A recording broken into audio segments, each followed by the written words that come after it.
तो हेलो दोस्तों, कैसे हैं आप लोग। उम्मीद करते हैं बहुत अच्छे होंगे और आपकी पढ़ाई भी बहुत ज़बरदस्त तरीके से चल रही होगी। तो हमने इसके पहले वाली वीडियो में आपको समुच्चय क्या है और समुच्चय का जो प्रश्नावली 1.1 था उसको सॉल्व करवा दिया था।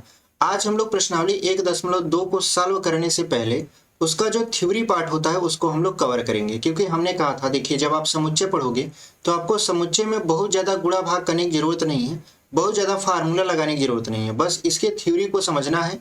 यदि आप थ्योरी समझ गए तो आपका समुच्चय बहुत ही सरल है। तो हम उसी लिए आपको थ्योरी भी बताते चलते हैं। ठीक है, तो आज का जो हमारा पार्ट होने वाला है वो थ्योरी क्लास होने वाला है। ठीक है, तो सबसे पहले यहाँ पे आप समझेंगे रिक्त समुच्चय। रिक्त का मतलब होता है खाली। ठीक है, यानी एक ऐसा समुच्चय जो कि खाली हो।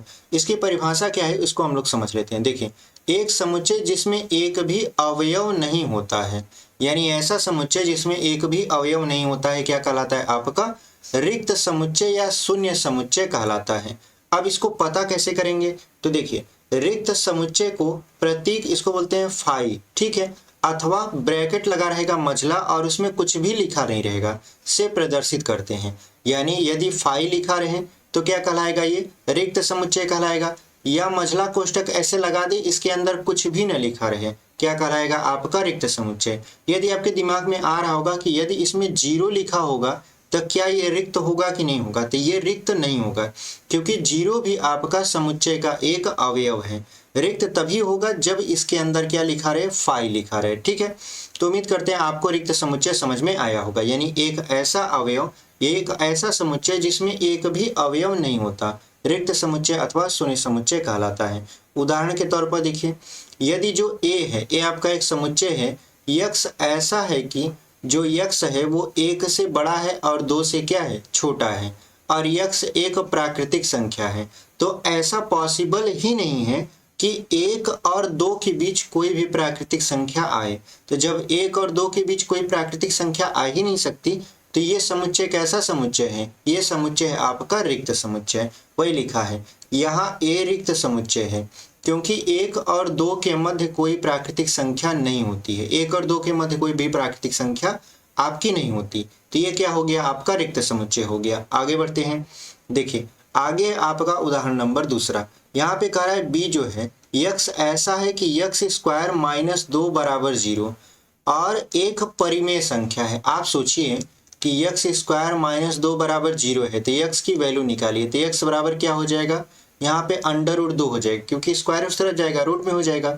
यानी यक्स बराबर हो गया प्लस अंडर रूट 2 और माइनस अंडर रूट 2। तो क्या अंडर रूट 2 परिमेय संख्या होता है, नहीं होता। लेकिन यहाँ पे कह क्या रहा है कि जो यक्स है वो एक परिमेय संख्या है, तो ये तो पॉसिबल नहीं है। और जब पॉसिबल नहीं है तो ये क्या हो जाएगा, आपका रिक्त समुच्चय। ठीक है, ये जो है आपका बी जो है आपका क्या है, रिक्त समुच्चय है। अब सी को देख लेते हैं। कह रहा है सी बराबर यक्स ऐसा है कि यक्स संख्या 2 से अधिक एक सम अभाज्य संख्या है।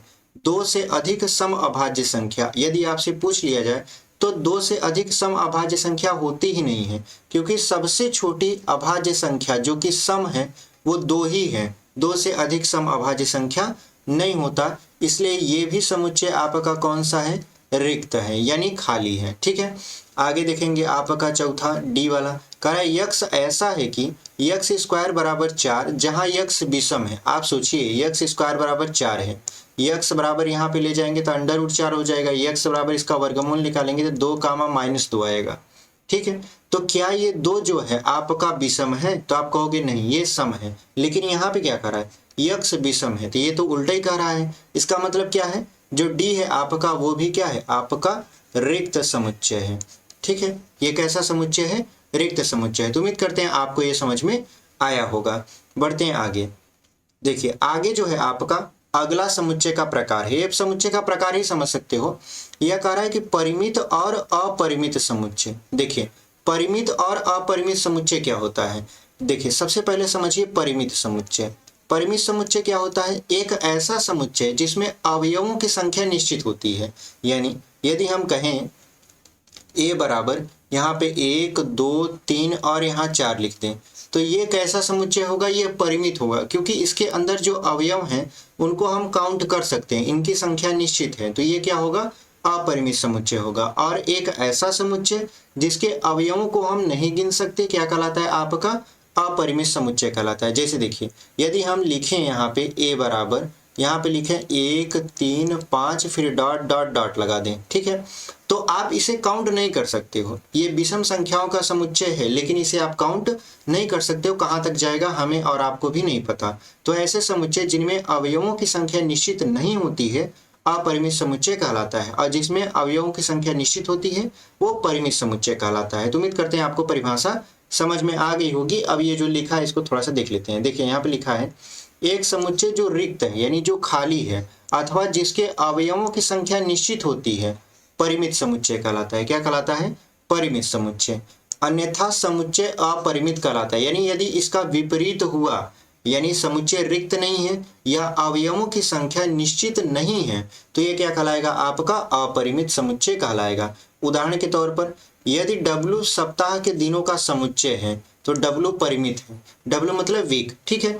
तो सप्ताह में 7 दिन होते हैं तो सातों को हम काउंट कर सकते हैं, तो W क्या है? आपका परिमित है। दूसरा क्या आ रहा है कि मान लीजिए कि यस समीकरण x स्क्वायर माइनस 16 बराबर 0 के हलों का समुच्चय है, तो यस क्या है? परिमित है। क्योंकि जब आप x का मान निकालोगे, यहाँ पे x का मान +4 और -4 आएगा, जिसे आप काउंट कर सकते हो, तो ये आपका क्या है? परिमित है।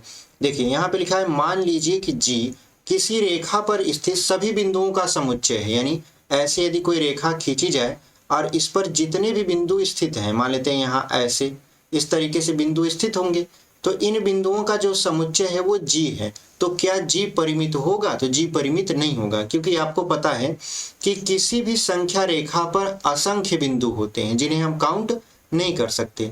यानी ऐसे समुच्चय जिसे हम काउंट नहीं कर सकते क्या कहलाते हैं? वो अपरिमित समुच्चय कहलाते हैं। उम्मीद करते हैं आपको समझ में आया होगा। तो वही लिखा है कि G अपरिमित है। आगे बढ़ते हैं। देखिए आगे जो आपका नोट, ये बहुत इंपॉर्टेंट नोट है, ठीक है।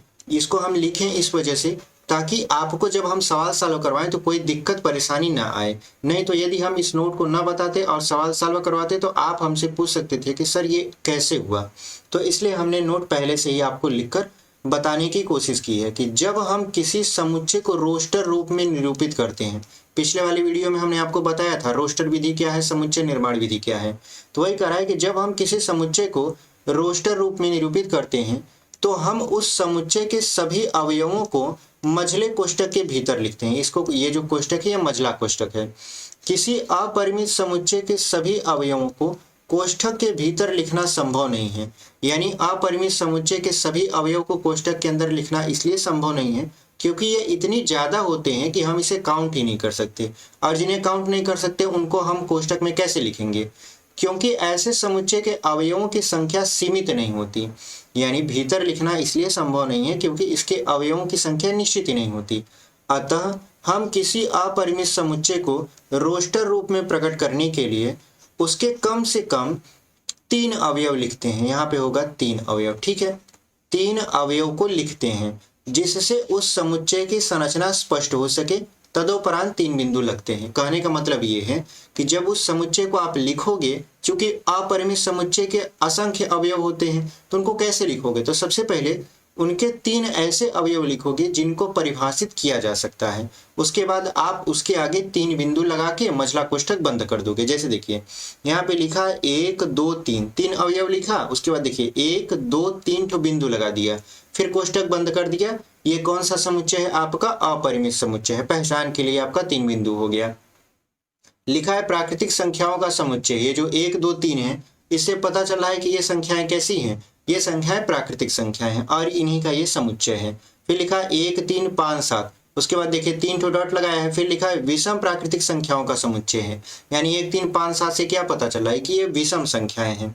उसके बाद देखिए यहाँ पे 3 डॉट लगाया है। फिर लिखा है -3 -2 -1 0 1 2 3, फिर 3 डॉट लगाया। इसका मतलब ये समुच्चय दोनों दिशाओं में अनंत तक बढ़ सकता है। फिर लिखा है आपका पूर्णांकों का समुच्चय। ये क्या है? पूर्णांक है, क्योंकि पूर्णांक में माइनस और प्लस दोनों आता है। पूर्णांक 2 प्रकार के, धन पूर्णांक और ऋण पूर्णांक। यहाँ पे देखिए ये सभी समुच्चय अपरिमित है। ये समुच्चय कैसे हैं? अपरिमित। ये नोट आप ध्यान में रखिएगा। अपरिमित समुच्चय लिखते समय सबसे पहले उसके अवयवों को कम से कम 3 अवयवों को लिखते हैं, क्योंकि 3 अवयवों को लिखेंगे तो ये क्या हो जाएंगे? हमें समझ में आ जाएगा कि इसका पैटर्न क्या है। उसके बाद 3 डॉट लगा के फिर मछला कोष्ठक बंद कर देंगे। यही नोट था, ठीक है। आगे बढ़ते हैं। आगे देखिए क्या है, आगे आपका समान समुच्चय। समान समुच्चय होता क्या है समझिए। जैसे यदि कोई ए समुच्चय है और ए के सभी अवयव मान लेते हैं 1 2 3 और 4, ठीक है, और बी है, बी के सभी अवयव मान लेते हैं 4 2 3 1 है। यदि ए के सभी अवयव बी में हों और बी के सभी अवयव ए में हों तो ये समुच्चय क्या कहलाएंगे, समान समुच्चय कहलाएंगे, ठीक है। यानी ए के सभी अवयव यदि बी में हों अथवा बी के सभी अवयव ए में हों तो ए और बी क्या कहलाएंगे, समान समुच्चय कहलाएंगे। परिभाषा देख लेते हैं।